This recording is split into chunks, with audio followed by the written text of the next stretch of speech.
नमस्कार, आप देख रहे हैं द बिहार टॉप। मैं हूं आदेशपुरी। यूजी नीट परीक्षा आपको बता दें कि देश के मेडिकल कॉलेजों में एमबीबीएस दाखिले के लिए यह परीक्षा ली जाती है और इस साल यह परीक्षा काफी विवादित रही। पेपर लीक हुआ और बिहार ही पेपर लीक का केंद्र बना। संजीव मुखिया का नाम आया और सीबीआई जांच चल रही है।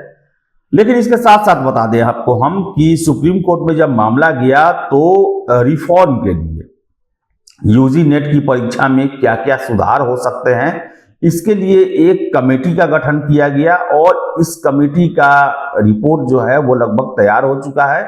आज के दैनिक जागरण राष्ट्रीय एडिशन में खबर दिया गया है कि यूजी नेट में जो पहले असीमित मौके होते थे, यानी कि आप जब तक चाहें तब तक एग्जाम दे सकते हैं, अब उसे सीमित किया जा सकता है।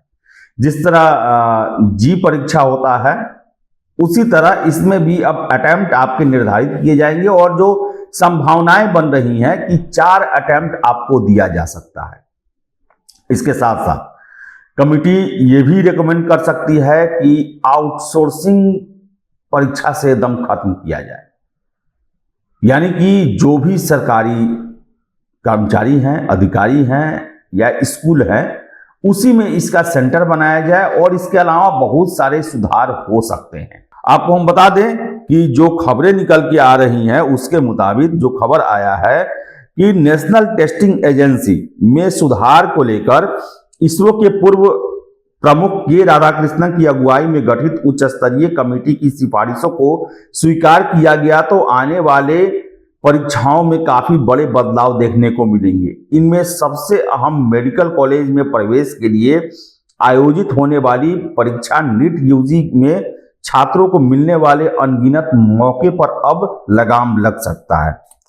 आपको बता दें, इंजीनियरिंग पाठ्यक्रमों में प्रवेश की परीक्षा जेईई मेन की तर्ज पर नीट यूजी के लिए भी अभ्यर्थियों को अब अधिकतम 4 मौके दिए जा सकते हैं। माना जा रहा है कि इससे नीट यूजी में छात्रों की काफी भीड़ कम हो जाएगी। अभी इस परीक्षा में इस तरह की कोई रोक नहीं होने के कारण औसतन 7 से 8 बार इसमें अभ्यर्थी शामिल होते हैं। अभी यह परीक्षा वर्ष में सिर्फ 1 बार होती है, जबकि जेईई मेन वर्ष में 2 बार होती है। छात्रों को इस परीक्षा में बैठने के लिए 3 वर्षों में 6 मौके मिलते हैं।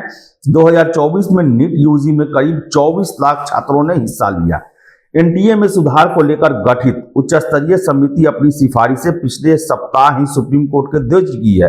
हालांकि इन सिफारिशों को एनटीए ने सार्वजनिक नहीं किया है। सूत्रों के मुताबिक कमेटी ने जो और अहम सिफारिशें दी हैं उसमें परीक्षाओं से आउटसोर्सिंग को पूरी तरह से खत्म करना भी शामिल है। इसके साथ ही देश भर में परीक्षाओं को कराने के लिए केंद्रीय विद्यालय और नवोदय विद्यालयों को अस्थायी परीक्षा केंद्र के रूप में विकसित करने की सिफारिश की गई है। वैसे भी मौजूदा समय में प्रत्येक जिले में एक नवोदय विद्यालय है, वहीं कई जिलों में नवोदय विद्यालय और केंद्रीय विद्यालय दोनों हैं। इसके अतिरिक्त निजी स्कूलों को भी परीक्षा केंद्र बनाने में नकल माफिया खेल करते हैं, जिसको लेकर यह कहा गया है कि अब तक जो है परीक्षा कराने वाली निजी कंपनियों की सलाह पर एनटीए किसी भी संस्थान या निजी स्कूल को परीक्षा केंद्र बना देता था। इस खेल में नकल माफिया भी शामिल रहते हैं। समिति ने इसके साथ ही परीक्षा कराने के लिए एनटीए में नियमित अधिकारियों और कर्मचारियों की तैनाती का भी सुझाव दिया है। तो ये जो हैं अहम मुद्दे हैं और आपको बता दें कि एनटीए में सुधार को लेकर इस समिति का गठन 22 जून 2024 को नीट यूजी में गड़बड़ी की शिकायतों के बाद सुप्रीम कोर्ट के निर्देश पर किया गया था। इसरो के पूर्व प्रमुख के राधाकृष्णन की अगुवाई में बनाई गई इस 7 सदस्यीय समिति में जो और बड़े नाम शामिल किए गए हैं उनमें एम्स के पूर्व निदेशक रणदीप गुलेरिया, शिक्षाविद विजय राव, के राममूर्ति, पंकज बंसल, आदित्य मित्तल के साथ शिक्षा मंत्रालय के संयुक्त सचिव गोविंद जायसवाल बतौर सदस्य शामिल हैं। समिति को परीक्षाओं में सुधार, डाटा सुरक्षा प्रोटोकॉल में सुधार और एनटीए के स्ट्रक्चर और कार्यप्रणाली आदि को लेकर अपनी सिफारिशें देनी थी और इस सिफारिश में जो है अब नीट यूजी परीक्षा में 4 अटेम्प्ट हो सकता है। आउटसोर्स को पूरी तरह से खत्म किया जा सकता है और नवोदय और केंद्रीय विद्यालयों में परीक्षा सेंटर का अस्थायी जो व्यवस्था है उसे डेवलप करने की सिफारिशें की जा सकती हैं। तो आपको बता दें कि इस साल नीट यूजी परीक्षा जो है वो काफी विवादों में रही, पेपर लीक हो गया, जिसको लेकर बहुत ही विवाद का स्थिति बना, सुप्रीम कोर्ट तक मामला गया, सीबीआई जांच का गठन किया गया।